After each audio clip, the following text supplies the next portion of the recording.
Sen Hernandez po. Sen Hernandez.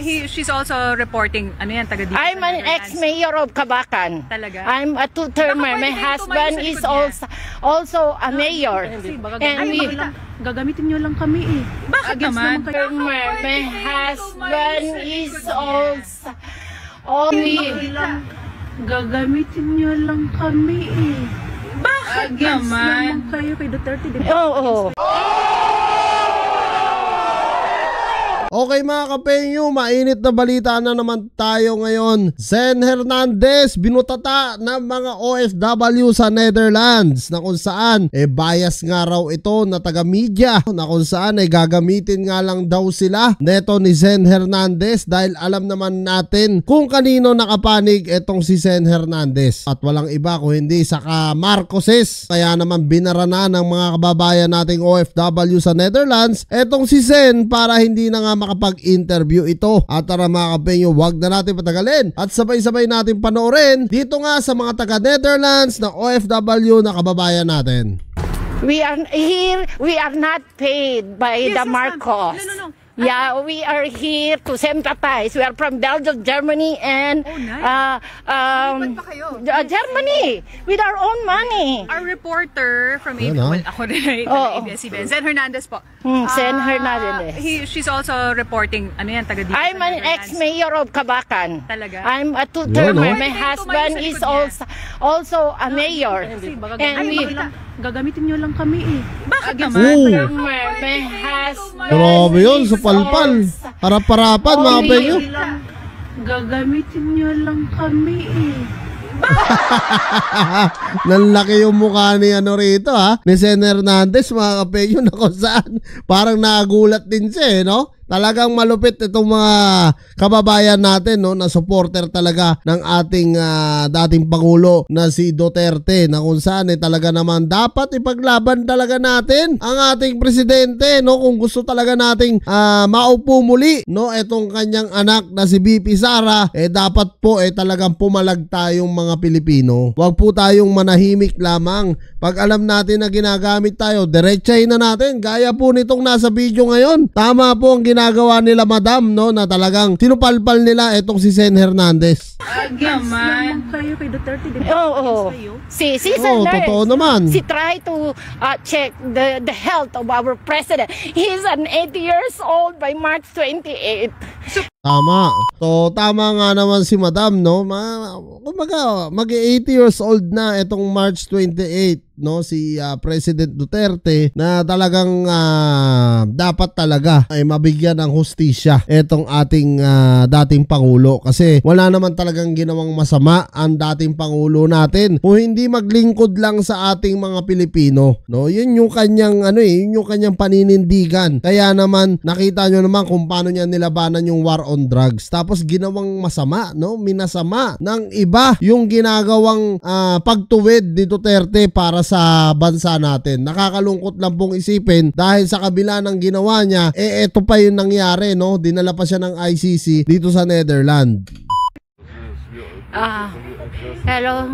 Hello, andito na po kami sa facilities ng saan po nila dinala si President. Ngayon, we are trying to make an appointment. Pete will doing for the appointment na unsaon na mo padala ang jacket, pagkaon, but I know we are not allowed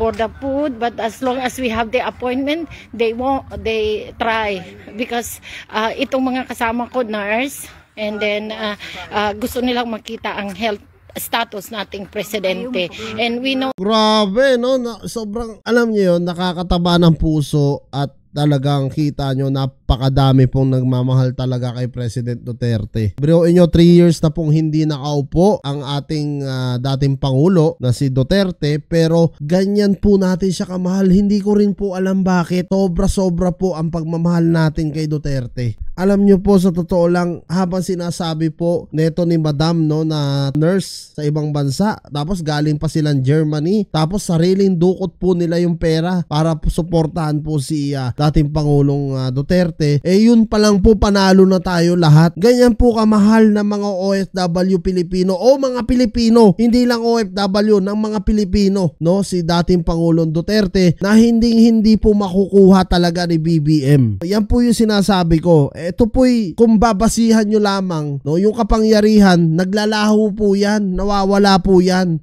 Pero po yung pagmamahal, never pong mawawala yan. Yan po yung talagang alam mo yun, nakuha ni Duterte sa mga tao, no? Kumbaga, kaya naman gusto natin mailuklok ulit, no, na maging presidente, kahit man lang sana yung kanyang anak, para naman pampalubag ng loob sa nangyayari ngayon dito sa ating dating Pangulo. Sobra pong naaawa po ako talaga, no, dito sa ating Pangulo. That our president, March 28, I think, his birthday, and he's 80 years old.